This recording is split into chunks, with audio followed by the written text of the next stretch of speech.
The rain hadn't started yet, but the sky over the interstate was already the color of a bruise.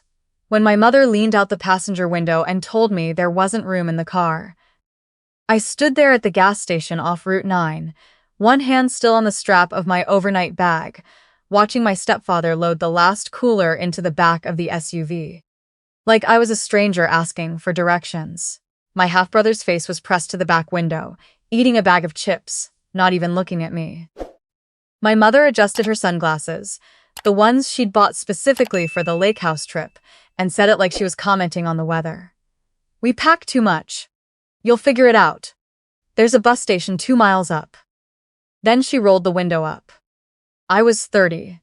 Not 16, not some kid who could be excused for not seeing it coming. 30 years old, standing outside a gas station convenience store with a duffel bag and a phone at 4% battery, watching the taillights of my mother's SUV shrink into the gray afternoon, like they were in a hurry to get away from me, specifically.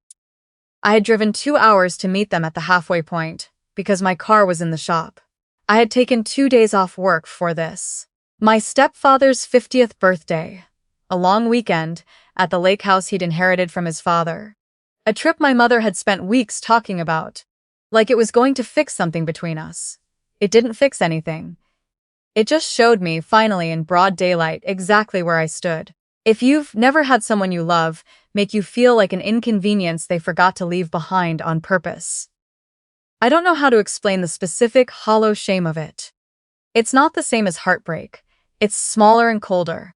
It's standing in a gas station parking lot in your own state, in your own country, completely unable to think of a single person who would drop everything to come get you.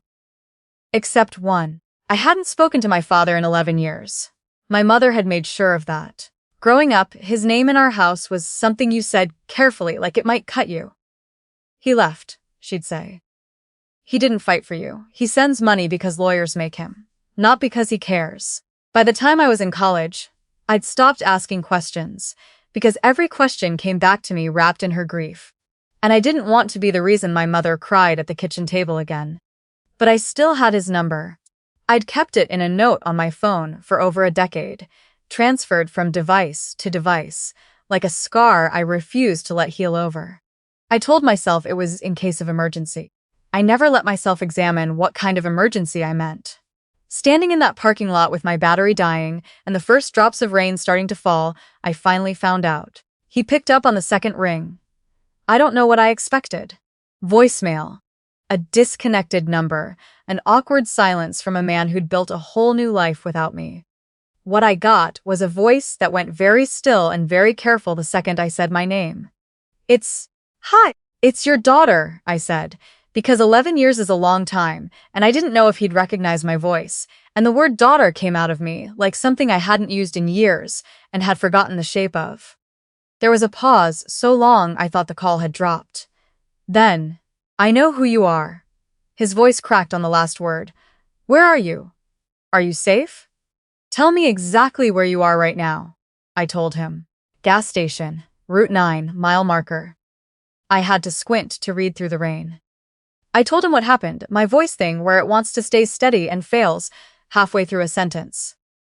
He didn't interrupt. He didn't say, "I told you so" about my mother, even though I'm sure some part of him wanted to. He just said, "Stay inside where there's light. I'm coming. I'm an hour and a half out, maybe less." It was 50 minutes. He came in a car I didn't recognize, dark and quiet and expensive in a way that made the gas station attendant actually come to the window to watch. And when he got out, tall, gray at the temples in a way he hadn't been the last time I saw him, wearing a coat that probably cost more than my monthly rent. I didn't recognize him immediately either. 11 years changes a face, but he recognized me instantly. And the way his whole body seemed to give out with relief, when he saw me standing under the awning, told me something my mother had spent a decade trying to convince me wasn't true. He had wanted to find me the entire time. "I looked for you," he said before I'd even said hello, before we'd hugged, before anything. He said it like it was the only thing that mattered, like he'd been carrying it and needed to put it down immediately. "Every year on your birthday, I sent letters. I don't know what happened to them. I know now. I didn't know it then, standing in the rain with a stranger who was also my father, feeling something crack open in my chest that I'd spent years bricking over. All I knew in that moment was that he opened his arms, and I walked into them the way you walk into warm water after being cold. For so long, you forgot what warm felt like. We didn't talk much on the drive. I think we were both afraid that if we said too much too fast, the moment would break. He asked simple things. Was I hungry? Was I cold? Did I want the heat higher? The kind of small physical care that felt enormous after a childhood of being told he never wanted to give me any of it. Somewhere around the second hour, watching the wet highway unspool under the headlights, I finally asked the question I'd been swallowing since I got in the car. Why didn't you ever come find me? In person, I mean. Not letters. You could have shown up. His hands tightened on the wheel. There was a restraining order, he said quietly, filled against me when you were 19. Said I'd threatened your mother, threatened you. I never. He stopped, jaw working. I hired lawyers. I fought it for 2 years. By the time it was overturned, you were 21, you'd moved twice, and every letter I sent came back unopened, marked return to sender in your mother's handwriting. I didn't know if that meant you hated me, or if she was still intercepting things. I didn't want to force my way into your life if you genuinely didn't want me in it. So I waited. I told myself, if you ever wanted to find me, you'd know how. I sat with that for a long time, not because I doubted him. Something about the specificity of it, the exhaustion in his voice, made it impossible to doubt. But because it meant every story I'd been told about him, every reason I'd absorbed for why I wasn't worth fighting for, had been engineered, deliberately, by the one person who was supposed to protect me. We arrived at his house well after dark. I want to tell you it was some absurd mansion out of a movie, but it wasn't, not exactly. It was just clean, quiet, and unmistakably built by someone with money and no one to spend it on. Motion sensor lights came on as we walked up. A woman named Priya, who I'd later learn managed his household and half his schedule, had left a plate of food warming in the oven with a note that just said, "Welcome home," in handwriting. Too careful to be casual. That phrase, "Welcome home," sat strangely on me. I didn't know this place. But something about the quiet of it, the fact that no one here was going to make me feel like a burden for existing, made it feel more like home than the house I'd grown up in ever had. He gave me the guest room down the hall from his own, said I could stay as long as I needed, said it without pressure, without conditions. I lay awake most of that first night, staring at the ceiling, phone buzzing every 20 minutes with texts from my mother that started aggressive. "Where did you go? This is so dramatic, even for you," and slid over the course of the evening into something closer to panic. Not for me.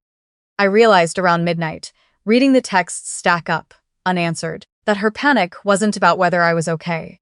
It was about who I might be talking to.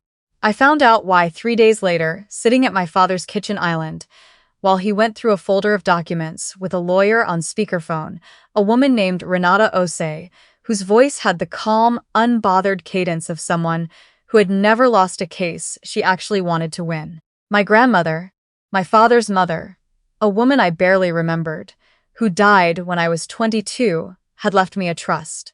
Not enormous, but not nothing. A piece of commercial property in the town where she'd lived her whole life, plus a modest investment account that had been quietly growing for 8 years. My mother had known about it. My mother had been the trustee. She's been drawing from the account, Renata said, flat and clinical, like she was reading off a grocery list, instead of detonating my entire understanding of the last 8 years. Small amounts at first, larger in the last 2 years. The property taxes on the commercial lot went unpaid twice. She paid them off herself, out of the trust, essentially borrowing against your inheritance to keep it from going to auction, then used the shortfall as justification to draw further funds for trust management expenses. Your stepfather's construction company did work on that property 18 months ago. Paid for out of the trust. No permit filed under your name. I sat very still, feeling something shift and resettle inside me, the way a house settles after a storm. It wasn't just that my mother had lied to me about my father for over a decade. It was that keeping me estranged from him had kept me from ever finding out I had money that was mine. That she had quietly been treating like her own personal line of credit for years, propping up my stepfather's struggling business under the cover of helping family. The lake house weekend made a horrible kind of sense now.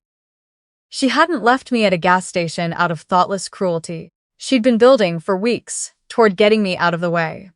Maybe permanently, maybe just long enough to finalize something with the trust before the annual accounting review that was due, per the terms my grandmother had set, on my 31st birthday. 2 weeks away. She was trying to get to it before I turned 31, I said slowly. Before I had full access. Renata's silence on the other end of the phone was answer enough. My father's face when I looked up at him wasn't triumphant. It was something heavier. Grief, maybe. Or the particular kind of anger that comes from watching someone hurt your child and realizing you were kept too far away to stop it. "I'm not going to let this go," he said, quiet and absolute. "Not the trust. Not the 11 years. She doesn't get to keep either one. I want to be honest about something, because I think it matters." I didn't feel triumphant either. Not at first. I felt sick. Some old, loyal part of me, the part that had spent 30 years learning to read her moods, to keep the peace, to be the daughter who didn't cause problems, wanted to call her and smooth it over. Wanted to find some version of events where this was all a misunderstanding I could forgive my way out of.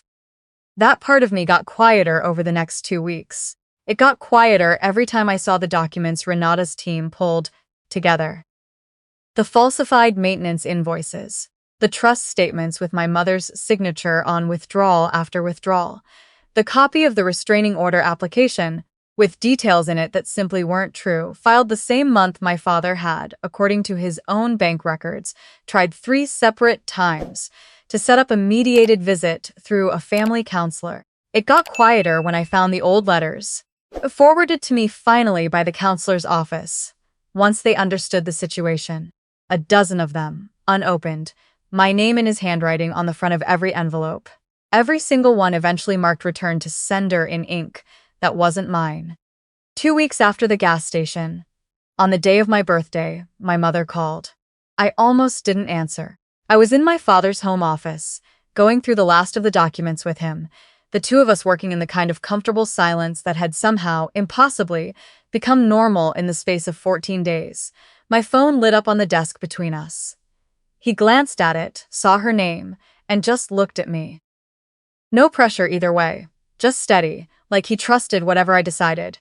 I picked up. "Where have you been?" Her voice was too bright, the tone she used when she wanted to seem like the reasonable one. "You missed your brother's whole birthday. Do you have any idea how that looked?" "I've been with Dad," I said. Simple. Flat. The bright tone cracked instantly. "You went to him. After everything I told you, after everything you lied to me about, you mean?" I kept my voice even, which took more effort than I expected. "I've seen the letters, Mom. I've seen this restraining order. I've seen the trust statements." Silence, thick and total, on the other end. When she spoke again, her voice had dropped, gone careful in a way I recognized from childhood. The tone she used right before she tried to rewrite a memory in real time. "I did what I had to do to protect you. You don't understand what he's like." "I understand exactly what he's like now," I said. "He drove 50 minutes through the rain to get me from a gas station you left me at." "What did you do that week, Mom?" "Besides, move $11,000 out of a trust I didn't even know I had." She didn't answer that. I heard something behind her. My stepfather's voice, low and tense, asking who's on the phone, and then the particular kind of silence that happens when someone realizes the conversation they're having is being overheard by someone who also has something to lose. "You can still fix this," she said finally. Her voice thinning out into something almost pleading. The first honest thing she'd said the entire call. "We're your family." "You were never protecting me," I said. "You were protecting access to me. There's a difference, and it took me 30 years in a gas station parking lot to see it." I looked at my father across the desk, at the steady, patient way he was watching me handle this, without trying to take the phone or fight my battle for me, letting me be the one to close this door. "I'm not coming back," I told her. And I'm not giving anything back either. Not this time. I ended the call before she could answer. My hands were shaking, but for the first time in weeks, it wasn't from fear. The legal process that followed was slower and less cinematic than I think people expect these things to be. There was no dramatic eviction notice taped to a door, no locks changed overnight. What there was, instead, was a long, patient unwinding. A formal accounting demand. A forensic review of the trust's finances, a mediation session my mother's lawyer requested, and then, upon seeing the documentation, quietly withdrew from. My stepfather's construction company, it turned out, had done unpermitted work on trust property using trust funds on more than one occasion. A detail that brought a second set of consequences entirely separate from mine. Once the county building department got involved. I hadn't wanted that part. I want to be honest about that too. There's no clean satisfaction in watching someone's business get investigated, even someone who used my money to keep it afloat without asking. But I also didn't lift a finger to stop it, because for the first time in my life, protecting my own peace felt like enough of a job. By early fall, the trust was formally transferred into my full control. 6 months ahead of the original 31 deadline. As part of the settlement my mother's attorney recommended, rather than risks a public accounting in court. I didn't take the commercial property for myself. I sold my half-interest to my father at fair market value. He insisted on paying, wouldn't hear otherwise, and used the proceeds to do something that had nothing to do with revenge at all. I put a down payment on a small studio space, 2 towns over from my father's house, and finally, after 8 years of freelancing out of my apartment, opened the design practice I'd been too scared and too broke to start on my own. I still see my mother's name pop up sometimes. A mutual friend tags her in something. My half-brother sends me a birthday text every year now, careful and a little guilty, like he's not sure if he's allowed. I don't hate her. I want to say that clearly because I think revenge stories are supposed to end with some kind of triumphant coldness, and that isn't really what I have. What I have is quieter than that. I have a Sunday dinner most weeks at my father's table, where Priya makes too much food on purpose, because she says it's good to have people around who eat like they're happy. I have a business with my name on the door. I have 11 years of letters in a shoebox on my closet shelf that I still haven't been able to read all the way through in one sitting because some of them are dated. The year I graduated college, the year I got my first apartment, the year I turned 25. And cried on my kitchen floor for reasons I couldn't name at the time. And I know now exactly what he was doing on each of those days. Sitting somewhere, writing to a daughter he wasn't sure would ever read it, hoping anyway. Last month my father asked, almost carefully, if I wanted to go back to the lake. Not my stepfather's lake house, but the one from my childhood summers before the divorce, before any of it, that he still owned and hadn't sold.